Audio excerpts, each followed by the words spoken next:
நிறைய வாட்டி இன்டர்வியூ நம்ம சூப்பராக அட்டன் பண்ணியிருப்போம், ஆனால் கடைசி வரைக்கும் செலக்ட் ஆகவே மாட்டோம். அது யார் யாரோ என்னெல்லாமோ காரணம் சொல்லுவாங்க, ஆனால் யாருமே சொல்லாத காரணம் ஒன்று இருக்குது. அது என்னன்னா நம்ம வாய். முக்கால்வாசி நேரம் ரொம்ப புத்திசாலித்தனமாக பேசணும்னு நினச்சிட்டு நமக்கே தெரியாமல் எதிரில் இன்டர்வியூ எடுக்கிறவனை காண்டேத்தி விடுற மாதிரி நம்ம ஏதாவது பேசியிருப்போம். இது வரைக்கும் நான் நிறைய இன்டர்வியூ அட்டன் பண்ணியிருக்கிறேன், அதோட நிறைய இன்டர்வியூ எடுக்கவும் செஞ்சிருக்கிறேன். நான் இன்டர்வியூ அட்டன் பண்ணும்போது பேசின நிறைய விஷயம் எவ்வளோ மட்டித்தனமாக இருந்ததுன்றது நான் இன்டர்வியூ எடுக்க ஆரம்பிச்சவன தான் எனக்கே புரிஞ்சுது. 2015 ஒரு கம்பெனிக்கு இன்டர்வியூக்கு போகிறேன். டெக்னிக்கல் ரவுண்டு செலக்ட் ஆகிட்டேன், மேனேஜர் ரவுண்டு செலக்ட் ஆகிட்டேன். கடைசியாக HR டிஸ்கஷன் ரவுண்டு என்ன செலக்ட் பண்ண வந்து லெவல் 2 இன்ஜினியருக்கு செலக்ட் பண்ணியிருக்காங்க. HR என்ன சொல்றாங்கன்னா லெவல் 2 இன்ஜினியருக்கு மேக்ஸிமம் 17,000 தான் சம்பளம் தரும், அதுக்கு மேல எங்களால் தர முடியாதுன்னு சொல்லிட்டாங்க. ஆனா எனக்கு எப்படியாவது கண்டிப்பா 20,000 சம்பளம் வாங்கி ஆகணுன்றது என்னோட எண்ணம். இதை வந்து நான் எப்படி வேணா சொல்லிருக்கலாம், இதோட ஹார்ட் ஒர்க் பண்ணி இத்தனை ரவுண்டு நான் கிளியர் பண்ணிருக்கேன், மார்க்கெட் ஸ்டாண்டர்ட்ஸ் படி இந்த ரோலுக்கு இவ்வளவு சேலரின்றது அக்செப்டபிள் சேலரி தான், அது போக எனக்கு பர்சனல் கமிட்மெண்ட்ஸ் நிறைய இருக்கு, 20,000 வந்துச்சுன்னா I'll be very comfortable, அதே மாதிரி இந்த கம்பெனில லாங் ரன்ல என்னால ஒர்க் பண்ண முடியும், இந்த மாதிரி ஏதாவது ஒன்று சொல்லியிருந்தா அவங்க கன்வின்ஸ் ஆகிக்கலாம். ஆனா நான் என்ன சொன்னேன், அங்க ஆல்ரெடி உள்ள என் ஃப்ரெண்டு ஒருத்தன் L2 இன்ஜினியரா இருக்கான், அவன் தான் இந்த ஜாபே எனக்கு ரெஃபர் பண்ணான், அவன் 22,000 சம்பளம் வாங்கிட்டு இருக்கான். அதை மைண்ட்ல வச்சு நான் என்ன கேட்டேன்னா, இன்னைக்கு தேதியில உங்க கம்பெனில இருக்கிற எல்லா L2 இன்ஜினியரும் 17,000 தான் வாங்குறாங்களா அப்படின்னு கேட்டேன் HR கிட்ட.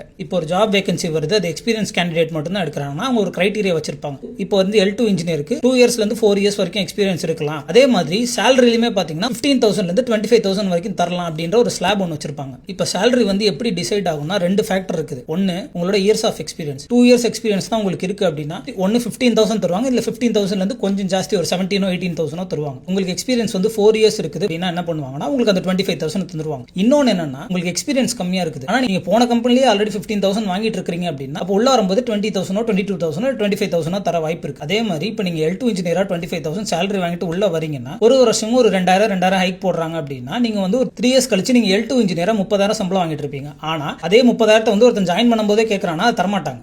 இது எதுவுமே தெரியாம நான் என்ன லாஜிக்ல கேட்டேன்னா உள்ள ஒருத்த 3 வருஷமா வேலை செஞ்சு வாங்குற சேலரியை நான் உள்ள வரும்போதே கொடு அப்படின்னு கேட்டேன். அது எவ்வளவு முட்டாள்தனமான கேள்வி. அந்த கேள்வியை கூட கொஞ்சம் நார்மலா கேட்டிருந்தா பிரச்சனை ஆயிட்டு இருக்காது. முதல்வன் படத்துல ஃபேமஸான ஒரு இன்டர்வியூ சீன் இருக்கும். அதுல வந்து ரகுவரன் வந்து அர்ஜுனை பார்த்து கேட்பாரு, எதிர்கட்சி கிட்ட எவ்வளவு வாங்கின அப்படின்னு. அர்ஜுன் ரகுவரனை வாய அடைக்கிற மாதிரி ஒரு கேள்வி கேட்பாரு, நீங்க எதிர்கட்சியா இருந்தா எவ்வளவு கொடுத்துருப்பீங்க அப்படின்னு. இப்ப என்னோட பேச்சு திறமையை காட்டுறேன் பாருன்னு சொல்லிட்டு தான் நான் அந்த கேள்வியை கேட்டேன். அப்போ உள்ள இருக்க எல்லா L2 இன்ஜினியரும் உனக்கு 17,000 தான் வாங்கிட்டு இருக்காங்களான்ற ஒரு ஆட்டிடியூட்ல நான் கேட்டேன். நான் கேட்டது எவ்வளவு ஒரு முட்டாள்தனமான மட்டித்தனமான கேள்விங்கிறது உள்ள கொஞ்ச நாள் வந்ததுக்கு அப்புறமே எனக்கு தெரிஞ்சிடுச்சு. ஏன் இதை சொல்றேன் அப்படின்னா இந்த விஷயம் நடந்து 10 வருஷம் ஆயிடுச்சு. நான் ஒரு 90s kid, early stages of the கரியர்ல இவ்வளவு மடத்தனமா பேசியிருக்கிறேன்னா இன்னைக்கு தேதியில நான் இன்டர்வியூ எடுக்கிற முக்காவாசி பேர் வந்து ஜென்சி கிட்ஸ். அப்ப நீங்க யோசிச்சு பாருங்க அவங்க எப்படியெல்லாம் பதில் சொல்லுவாங்கன்னு சொல்லிட்டு. எப்பவுமே இன்டர்வியூல வந்து உங்களோட டெக்னிக்கல் ஸ்கில்ஸை மட்டும் நீங்க காட்டினா போதும். எந்த கம்பெனியுமே பையன் பயங்கரமா பேசுறான், இவனுக்கு ஒரு 5,000 போட்டு கொடு, பையன் டாக்டிக்கலா கொஸ்டின் கேட்கறான், இவன் கேட்கிற சேலரியை கொடுன்னு எந்த கம்பெனிலுமே கொடுக்கவே மாட்டாங்க. ஸ்மார்ட்டா பிஹேவ் பண்றேன்னு நினைச்சிட்டு ஓவர் ஸ்மார்ட்டா முட்டாள்தனமா ஏதாவது பேசியிருந்தீங்கன்னா கடைசி வரைக்கும் நீங்க கம்பெனி விட்டு கம்பெனி சுத்தினே தான் இருக்கணும், வேலை கிடைக்காது.